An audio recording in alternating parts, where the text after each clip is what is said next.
Well, we're out here today at Carmel Road in Atascadero, and it looks like the lumber's arrived.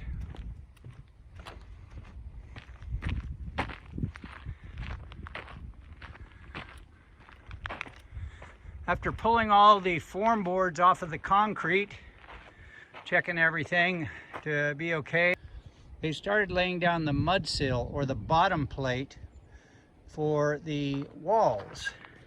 And this is 2x6. All the walls are going to be 2x6. And if you'll look closely, you'll see that there are hash marks in the lumber. That's because this is pressure treated lumber. And any kind of structure where it touches cement or ground, you have to use pressure treated lumber, and that keeps it from getting dry rot. So it looks like most of the bottom plates are in, and you can also see the foundation bolts. So this will all be bolted down, and the walls will go up from here. Hey everybody, it's Rich here, Pappy's Secrets. And we're out on Carmel Road in Atascadero at the construction site. I haven't been here for a week, and a lot of progress has been made since they put the cement foundation and slab in. Let's go take a look. So here we are. If you remember, we had just some large piles of lumber, and they've used a substantial amount of it. These are 2x4, which is for interior framing. A 2x4 is actually not 2 inches by 4 inches, but they trim that down. The real measurement is 1.5 inches by 3.5 inches. Those are 2x4s. There's a large beam for a header or something like that. And then these are 2x6s, and this is what they frame the exterior walls with. The reason they go with that wider lumber is the R value of the insulation on a 2x4 wall can be R19 to R21. If it were a 2x4 wall, the R value would be R15. And so this house will be able to keep cooler in the summer and warmer in the winter. Now here's our foundation bolts that are generally at the corners and spaced out about 4 feet apart. Now you notice a lot of the walls right now are covered in OSB, oriented strand board. And this has a specific purpose in this case, and that is to create shear wall. Shear wall is what helps it to be strong against earthquakes. If you'll notice here, the nailing patterns are very tight. There are nails every few inches. And that turns this whole section into almost as it were a single structure and makes it very strong. And then at the bottom of a shear wall, we have an earthquake connector in the corners, and then the foundation bolts are about every 16 inches or so, a whole bunch of them. So that takes this structure, which is largely a single piece when it's connected to the shear wall, and then it is bolted very securely to the cement foundation. So that is not going to move in an earthquake, and it helps hold the rest of the structure together as well. And while we're here, that large beam across a window opening is called a header.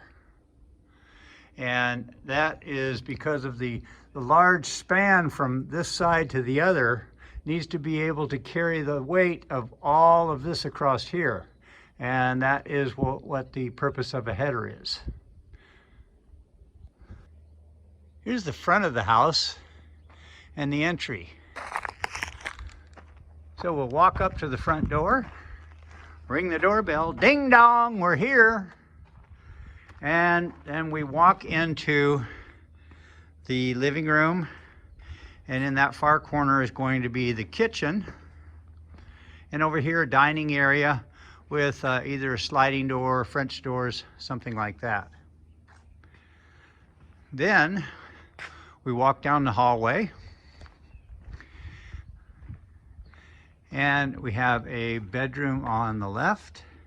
And by the way, you'll notice that the interior walls, most of them are framed in 2x4, not 2x6.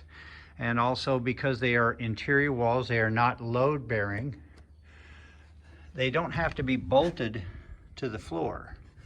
They use what's called a powder actuated gun, and it puts these, actually shoots with a bullet, shoots these nails through the wood into the concrete and keeps the structure from moving side to side.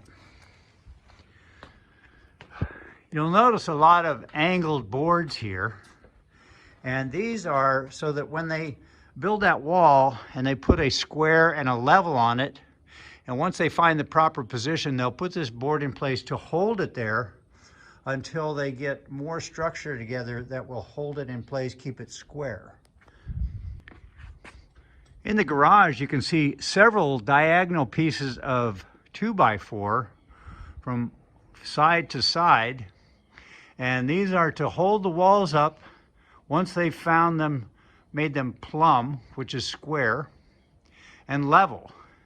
And then these diagonal boards will hold all those walls in place until they have enough structure above it, the roof trusses, so that the wall will stay square and level throughout the construction.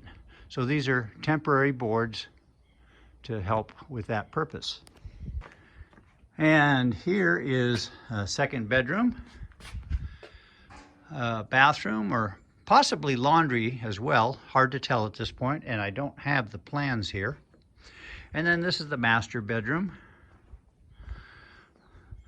Looks like a little sliding glass door in the corner there, or maybe French doors. And then this will be the master bathroom with a sink, a shower, and a toilet on the other side of the shower. And possibly some walk-in closet area. Again, hard to tell at this point, but we will see. Notice they've used 12-inch headers above these doorways. And for a typical doorway like that, that's about 36 inches across, a 4x4 would be sufficient. They've used a 4x12, and that is simply to economize on the lumber they buy. They can buy all 4x12s, and that'll cover every header thickness that they need. If they only need 6 inch and they use 12, that's fine. So they just put 12-inch headers on all of them, which is more than is necessary. You'll see that throughout. So everybody, that brings us up to date. We've got the framing started, and we'll see what the next process is. Might be putting the roof trusses on, which will form the framing for the roof. We'll see. Catch up to you next time. This is Rich Pappy Johnson, out.